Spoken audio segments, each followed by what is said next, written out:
Some people wake up every morning already exhausted, not from work, not from life, but from themselves. They don't just feel bad sometimes, they carry a constant, quiet belief that they are fundamentally wrong as a person.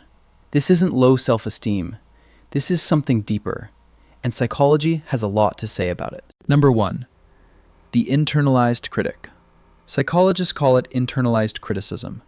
When people grow up in environments with harsh judgment, a dismissive parent, a critical teacher, relentless comparison, the brain absorbs that voice and makes it its own.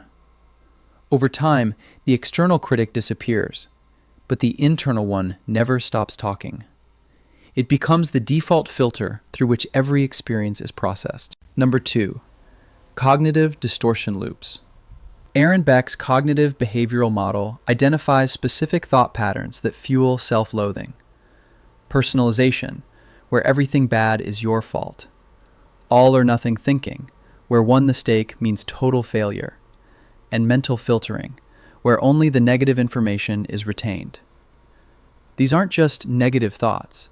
They're systematic errors in reasoning that the brain repeats on autopilot. Number 3. The self-punishment mechanism. Here's the paradox. People who hate themselves frequently believe their self-criticism is keeping them in check. If I'm hard enough on myself, I won't fail. If I punish myself first, the world can't hurt me. Behavioral psychology calls this negative reinforcement. The self-attack temporarily relieves anxiety, which reinforces the behavior.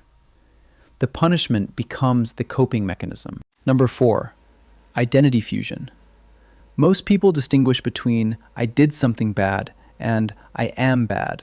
For people with chronic self-hatred, that line doesn't exist.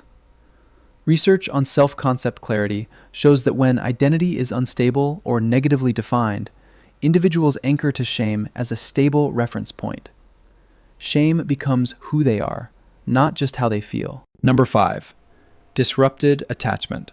John Bowlby's attachment theory tells us that children who receive inconsistent or conditional love develop what's called a negative internal working model, a core belief that they are unworthy of love and connection.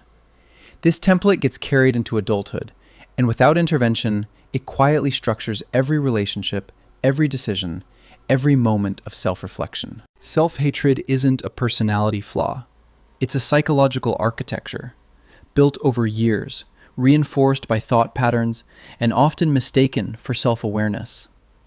Understanding the mechanism is the first step to dismantling it. If this resonated with you, subscribe. We break down the psychology behind behaviors most people never think to question.